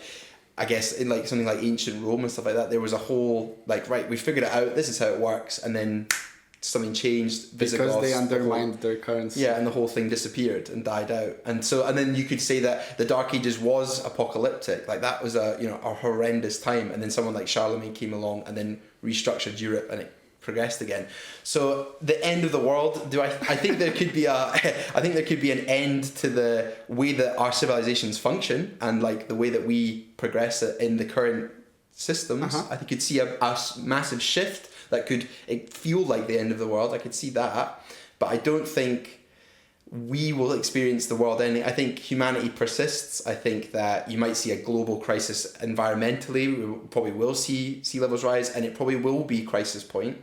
But again, we are, in some regards, a parasite. We'll just find another way to survive and change the way that we function and a different way to live on here. And then they talk about, changing planets and all this stuff. But yeah, to bring it back, I think that the world won't end, but I think it's going to seismically change. hopefully I'll be dead before that happens, because I don't like the idea of going through it at 90. But you know, don't worry, you'll be a millionaire with Bitcoin by that point, so you'll just get. So I don't think the world is going to end, but I think it's going to drastically change. Do you think it's more likely that we're gonna upload ourselves and become basically digitized rather than, you know, explore other planets? Ooh, that's an interesting one. I guess it depends on the doomsday clock, doesn't it? What becomes a more pressing issue? Is the planet unsustainable to the point where we're better moving to then work on uploading, or can we upload in time where we can then save the planet because suddenly consumption changes, you're not consuming things, farming changes, all of that infrastructure completely changes. Yeah, I mean, but what does that look like, you know? Like, wow. That's just Matrix at that point. Well, they interviewed a guy, I think he was on the Joe Rogan podcast, this was years ago, and he's trying to become a cyborg or something like this, and he literally has a big like antennae thing that's like coming out of his head, and he can, and then they talked about with Elon Musk and what he's working on. Obviously, he's a complete crackpot at the moment, but at the time anyway. But like those are crackpot ideas for sure. But like he was talking about an idea that eventually we will communicate. We don't have to open our mouths. Oh yeah, yeah. You know, like just we'll have it built in. We'll just And so you're not. So then when you get to that, all that's left is uploading the consciousness, isn't it? The rest of the bodies are just this carcass, and then it's just uploading the consciousness. But then, do you have families? Do you have children? How do you create more people? Are you stuck with what you've got? What does that look like in that world when you're all uploaded, you know? Yeah, well, you know, the family's problem really that really touches me deeply on like a troublesome level. I think it is not necessarily that all around the world we don't have enough kids, but certainly in our cultures we don't have enough kids. So for example, unfortunately, I have little doubt that in the years to come, in the decades to come, you know, a population of like Polish people or English people will be a vast minority in general in the world. And I think in general, something, and I don't know why, I think it's a mixture of all these things that we've explored before. For whatever reason, our Western civilization has tricked itself into a collapse on the birth rates front. And it's literally suicide by its own device. Like with you know, with the rise of basically more expensive living, so it became more expensive to have a child. Much freer sexual intercourse, so a child was not actually what you would want. And now you had means to not have it. And of course the push into everyone into the workforce and no longer the family as the core. The conservative part of me is really upset about it, because I think a family like my family with the 3 kids that that I am a part of was wonderful, and I want that same for my kids. And I do feel really sorry for people around the world who will never have a kid. And unfortunately, I think this is a huge travesty. But like in general, in terms of the world ending, like I'm quite optimistic in terms of the whole idea of, as you said, and that's a good. I don't like the idea that we're a parasite. I think that unfortunately, I believe that kind of the choice you've chosen, the word you've chosen, stems from the sort of the propaganda that we've been fed over the years to look at us that way. I think we are the greatest creature on Earth in terms of the evolution, whatever that means. And through that, we're the greatest adaptation, which is why we're so efficient. We're so great at adaptation that we've adopted the world to us, to our demise in many ways. But still, I would say that's a good, that's a great feat to achieve. Yeah, for sure. But so I'm quite hopeful about the future in terms of like, I'm pretty sure humans will figure out a way, whether to stabilize the Earth's climate, or whether to travel somewhere else, or whether to upload. Although out of these 3, I would much rather keep a clean house than to change house, Yes. not learning the lesson, because it's it reminds me of this idea of like clean your room before you criticize the world from Peterson, right? Why would I allow you to organize my house if you've just left yours because it's so tragic? Absolutely. You know what I mean? Definitely. It just sounds like it's like asking a broke person to manage your finances. Yeah. If you haven't learned the lesson in the last planet, why on earth should you be going to the next one? Yeah. So I don't know which one of the three. I think the most likely one in terms of ease of doing it unfortunately, in my opinion, will be the uploading, because we're already there in many ways, versus the one thing that I can say about myself, and I think in general about humanity, is we're not really too great at admitting that we've made a mistake. Yes, I think that's very true. Yeah. And so because of it, I'm afraid that we might stumble upon our own ego and literally fall flat instead of actually fixing what we've destroyed. Hopefully not. Prove me wrong. And the third one, going away, I kind of feel that it might happen within our lifetime that we're gonna witness someone trying that feat, but I don't think it will be sustainable for everyone to go. No. And so, for example, even if I would imagine myself to be a part of this top 5% that will end up shooting themselves up into space, I don't think that actually solves the conundrum of how to clean the house or how to upload. So it's almost like it's going to be either a very luxurious alternative or one of those things that we do to explore, but we send a bunch of people that for whatever reason they are just so unhappy here that they agree to go. Yeah. Because I would not want to be the one being sent out, Yeah, I think the argument would be that you would go to the next planet with what you have learnt from your mistakes to start again. It's like we won't be repeating these patterns in the next planet, I suppose, would be the reason why you would still pick that one.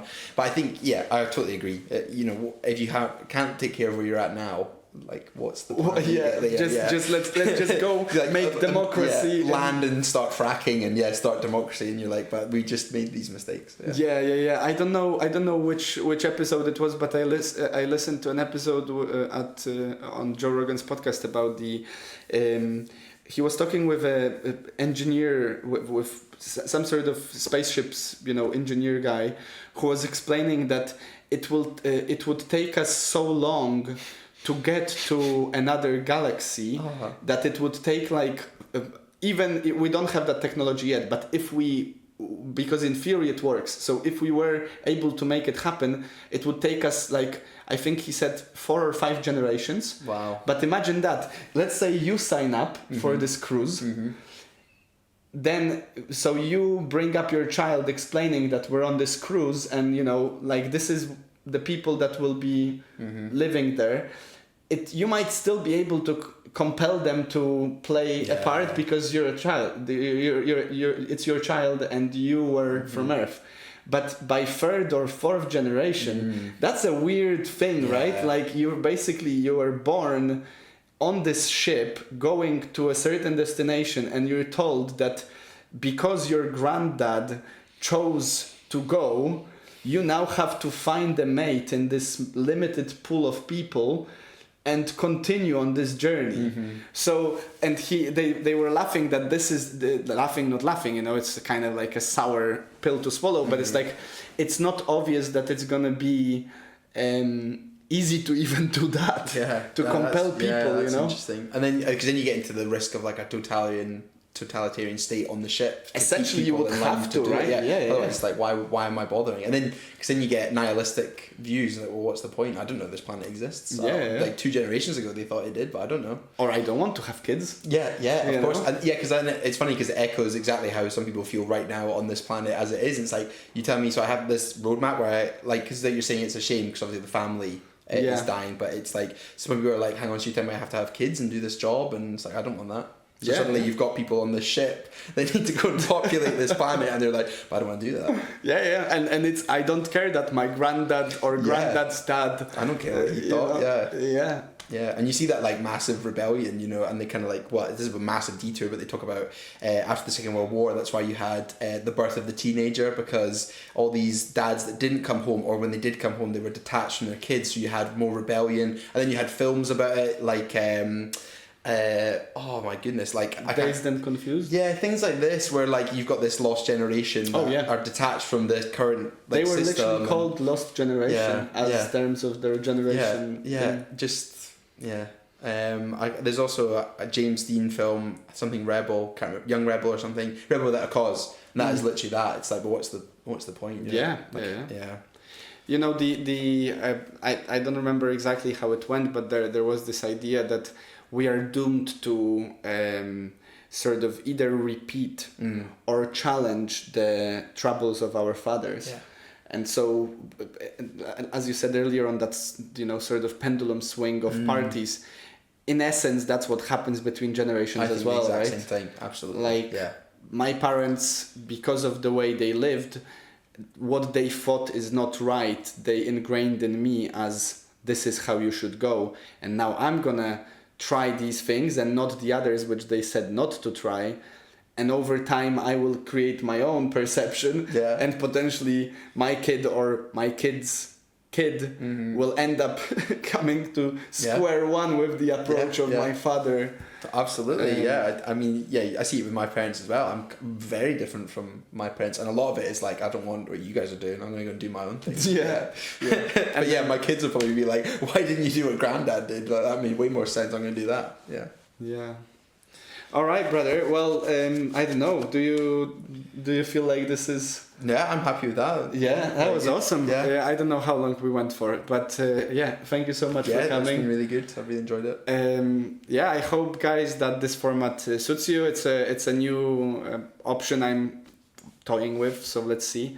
Thank you very much for all of you who are listening, and maybe just as per usual, this is actually a little thing that I usually do with my guests anyway, is like, what would you leave to our audience, or maybe to yourself for the future, as like one final thought of anything at all? It can be like whatever, like literally there is no... the only thing that comes to mind, and I've always thought about it, was they asked Jimmy Carr, the comedian, what does he think the meaning of life is, and he said it's to enjoy the passage of time. So we'll just leave it with that. I love it. I love that quote. Thank you so much, and have a wonderful week. Stay happy, stay healthy, and we'll see you next time.